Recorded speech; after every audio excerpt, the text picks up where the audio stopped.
Hello बच्चों, कैसे हो? आपका स्वागत है त्रिपान स्टडी सेंटर में। आज जो हम करने जा रहे हैं क्लास 12 सीबीएसई बोर्ड के जो है पॉलिटिकल साइंस का चैप्टर, ठीक है, जो कि एनसीईआरटी पे आधारित है। कॉन्टेम्प्रेरी साउथ एशिया ये चैप्टर हमारा है, जो काफ़ी महत्वपूर्ण है, यानी समकालीन दक्षिण एशिया। इसमें हम दक्षिण एशिया के विषय में विस्तार पूर्वक चर्चा करेंगे और हर एक पहलू पर प्रकाश डालने की कोशिश करेंगे। इस जो है वीडियो में हम क्वेश्चन आंसर के अंतर्गत जो है करेंगे, समझेंगे क्वेश्चनों को और उसके आंसर को एनालाइसिंग करेंगे, तो काफ़ी महत्वपूर्ण रहने वाला है। ठीक है, क्वेश्चन क्या होगा वो काफ़ी महत्व रखेगा।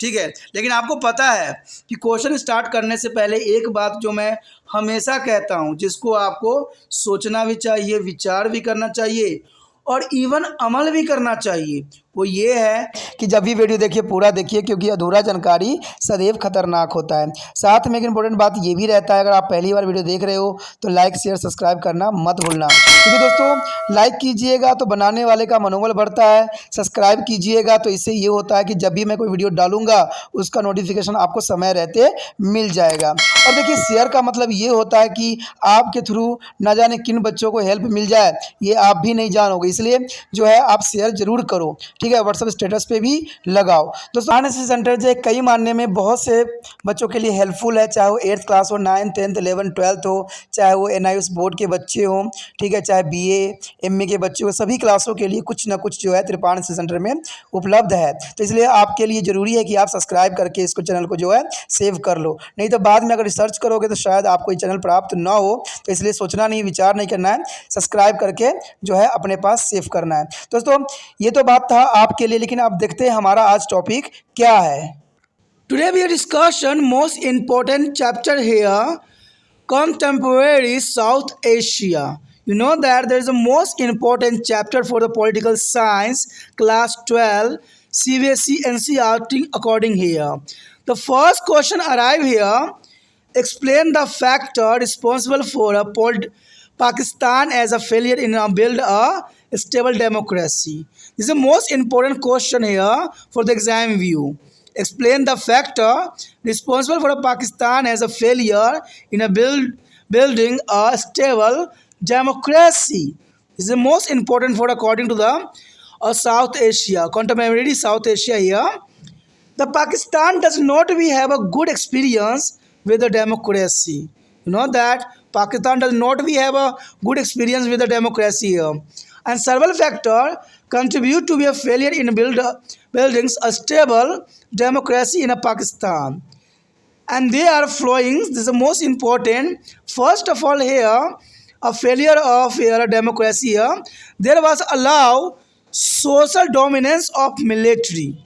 There is a social dominance of military and clerisy and land of wavings is a autocracies with the resulted in the downfall of democratic government and the extent of military government.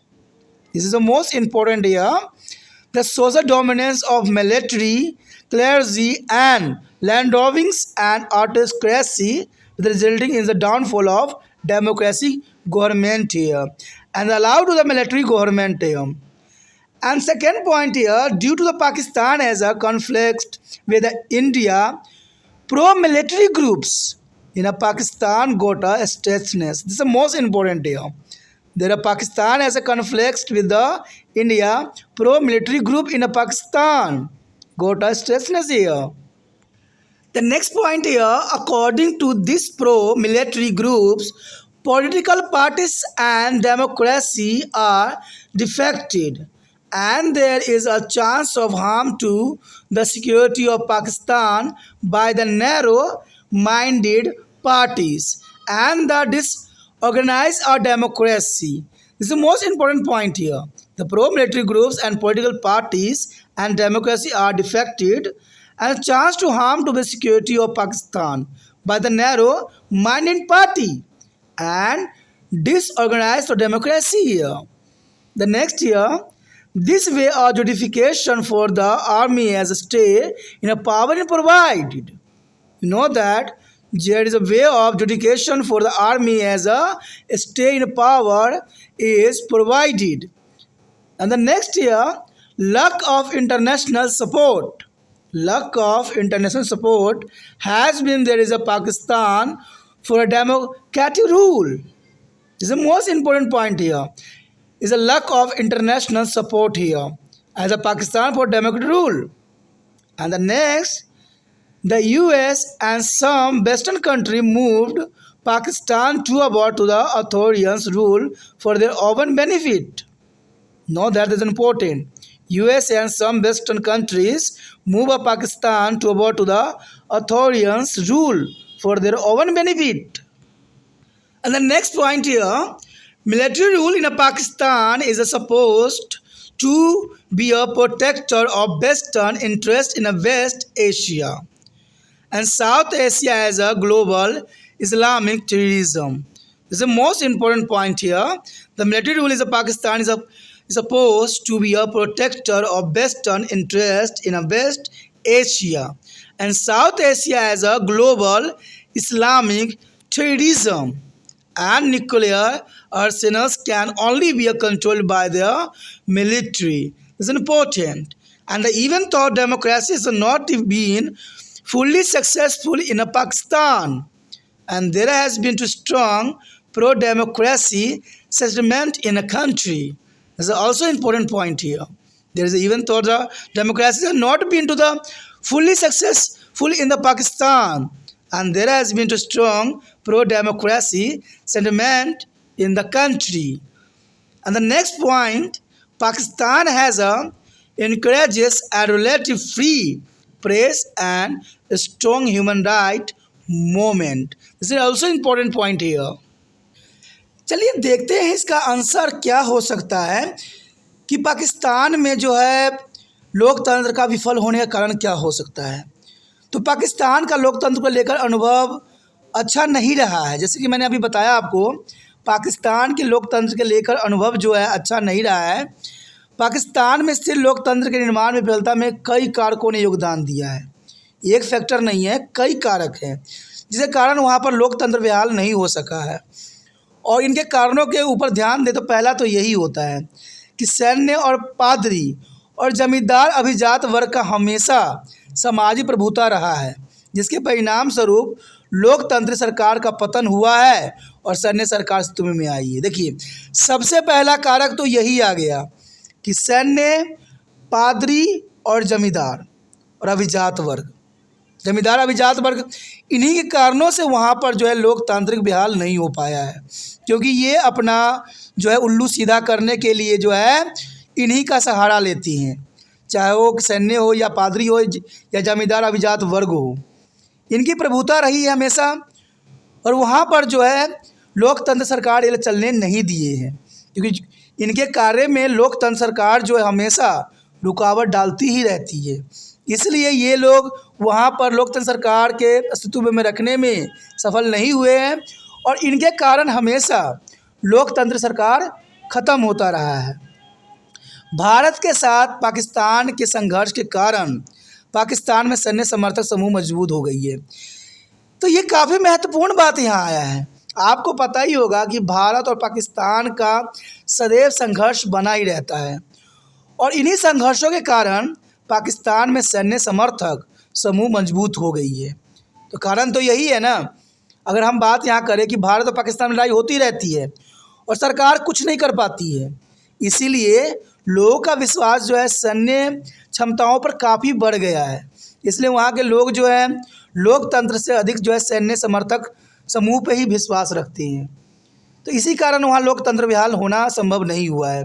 और भारत से संघर्ष इनका ख़त्म हो जाए और यहाँ के जो है भारत के जो है मुख्य और जो है पाकिस्तान के मुख्य अगर आपस में बातचीत करें, अगर दोस्ताना माहौल हो गया, तो शायद जो है पाकिस्तान में जो है स्थिर लोकतंत्र का बहाल किया जा सकता है। तो ये काफ़ी महत्वपूर्ण यहाँ पर जो है प्रश्न है। इन सैन्य समर्थक समूह के अनुसार राजनीतिक दल और लोकतंत्र दोषपूर्ण है। ये भी बहुत बड़ी दुर्भाग्यपूर्ण बात है कि वहाँ राजनीतिक दल और लोकतंत्र जो है हमेशा दोषपूर्ण ही रही है, यानी उनमें बहुत सी खामियां देखने को मिली है। और शकरणीय विचारधारा वाले दलों और अव्यवस्थित लोकतंत्र द्वारा पाकिस्तान की सुरक्षा को नुकसान पहुँचाने में संभावना है। ये काफ़ी महत्वपूर्ण बात है कि यहाँ पर देखा जाए तो राजनीतिक दल और लोकतंत्र जो है दोषपूर्ण सदैव रहे हैं, और इसके कारण इनकी विचारधारा में भी बहुत काफ़ी चेंजेस, बदलाव देखने को मिला है, जिसके कारण अव्यवस्थित लोकतंत्र द्वारा पाकिस्तान सुरक्षा को सदैव ही नुकसान जो है झेलना पड़ा है। तो इन्हीं कारण से यहाँ पर जो है स्थिर लोकतंत्र का निर्माण नहीं हो सका है। यदि आगे के पॉइंट पे हम बात करें तो कहते हैं इस तरह सेना की सत्ता में बने रहने का औचित्य प्रदान किया जाता है। यानी इन्हीं कारणों से देखा जाए तो यहाँ पर सेना में जो है अपना औचित्य प्रदान किया गया है। तो कहते हैं कई फैक्टर हैं जो इसको नुकसान पहुँचा रहा है। पाकिस्तान में लोकतंत्र शासन के लिए अंतर्राष्ट्रीय समर्थन का अभाव रहा है। ये भी काफ़ी महत्वपूर्ण बात है कि पाकिस्तान में लोकतंत्र शासन के लिए अंतर्राष्ट्रीय समर्थन का भी अभाव रहा है, क्योंकि अंतर्राष्ट्रीय स्तर पर जो देखा जाए तो यहाँ पर पाकिस्तान का समर्थन करने वाला कोई भी देश नहीं है। अगर कोई है भी तो वो अपने फ़ायदा ही देखने में लगा हुआ है। अगर अगले पॉइंट की हम बात करें तो अमेरिका और कुछ पश्चिमी देशों ने अपने फ़ायदे के लिए पाकिस्तान को जो है सत्तावादी शासन की ओर धकेल दिया है। तो जनरल सी बात है, अमेरिका भी जो है पाकिस्तान का फ़ायदा उठा रहा है और दक्षिण एशिया भी जो है इसका फ़ायदा उठा रहा है, क्योंकि जनरल सी बात है सत्ता के लिए पाकिस्तान का जो है सभी देश इस्तेमाल कर रहे हैं, चाहे अमेरिका हो, चाहे चीन हो, चाहे जो भी देश हो। कहते हैं सारे के सारे पाकिस्तान का जो है अपनी फ़ायदे के लिए पाकिस्तान का बखूबी यहाँ पर प्रयोग कर रहे हैं। तो ये भी लोकतंत्र नष्ट करने का सबसे बड़ा कारण बन सकता है। इवन देखा जाए 7 पॉइंट पे तो पाकिस्तान में सैन्य शासन को जो है वैश्विक इस्लामी आतंकवाद के रूप में दक्षिण एशिया में पश्चिम हितों का रक्षक माना जाता है, और परमाणु शस्त्रागार को केवल सेना द्वारा नियंत्रित किया जा सकता है। तो ये भी काफ़ी महत्वपूर्ण है। मैं आपको बता दूं कि पाकिस्तान को सदैव जो है आतंकवाद का संरक्षक माना गया है, और कहते हैं अगर आप परमाणु बम या हथियारों पर बैठे हुए हो और अगर आप दूसरे देशों को नुकसान पहुंचाने के सोच रहे हो तो सबसे पहले आपका अपना ही नुकसान होता है, और यही बात यहाँ साबित भी करती है।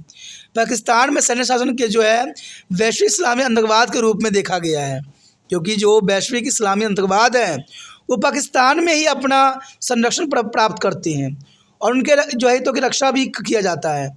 जितने भी आतंकवादी हैं उनको हितों की रक्षा की जाती है, और कभी कभी पाकिस्तान उन्हीं के रक्षक के अंतर्गत रहते हैं, लेकिन उनको खुद का भी नुकसान होता है। और देखा जाए तो परमाणु शस्त्रागार जो है केवल सेना द्वारा नियंत्रित की जाती है, तो इसी कारण से वहाँ पर लोकतंत्र बहाल होना संभव नहीं है, क्योंकि जनरल सी बात है जो सबसे ऊपर है, जो सब चीज़ को कंट्रोल करता है वो प्रावधान यहाँ पर लागू रहता है। यानी सेना के अंतर्गत जो है आतंकवादियों के खिलाफ कार्रवाई भी की जाती है, और लोकतंत्र वहाँ पर इसलिए बहाल नहीं होता कि यहाँ के जो राजनीतिक नेता हैं आतंकवादी को जो है काफ़ी जो है पनाह देते हैं, और कभी कभी उनसे ही उनको 2-4 हाथ करना पड़ता है, और ये कार्य सेना ही कर सकती है, और सेना ही परमाणु शस्त्रागार को नियंत्रित करती है। तो इन्हीं कारणों से जो है वहाँ पर लोकतंत्र बहाल होना संभव नहीं रह जाता है। अगर अगले पॉइंट पे हम बात करें तो देखा जाए तो भले ही पाकिस्तान में लोकतंत्र पूरी तरह से सफल नहीं हुआ है, लेकिन देश में लोकतंत्र समर्थन भावना अभी भी मजबूत रही है। ये भी बात काफ़ी महत्वपूर्ण है। ये मत सोचिए कि वहाँ के लोग लोकतंत्र का वकालत नहीं करते हैं, सबका विश्वास लोकतंत्र के ऊपर ही है, लेकिन फिर भी कहते हैं जब वो आतंकवादी के जो है चक्रों में पीस रहे होते हैं और उसे नियंत्रण करने वाला कोई देश नहीं होता है, तो इन सब रीजनों से जो है वहाँ पर लोकतंत्र बहाल नहीं हो पाता है। लेकिन ये बात नहीं कि वहाँ के लोग लोकतंत्र नहीं चाहते हैं, वहाँ के लोग जो हैं लोकतंत्र में पूरा उनका विश्वास है, और उनकी भावना भी लोकतंत्र के लिए मजबूत है। लेकिन कहते हैं करे भी तो क्या करे, क्योंकि जब राजनीतिक नेता और बड़े बड़े साहूकार लोग और पादरी ये सब कार्य करेंगे तो जनरल सी बात है यहाँ पर जो है लोकतंत्र का बहाल होना संभव नहीं है। अगला पॉइंट पर अगर हम बात करें तो कहते हैं पाकिस्तान में एक साहसी और अपेक्षित स्वतंत्र प्रेस और एक मजबूत मानवाधिकार आंदोलन हुआ है।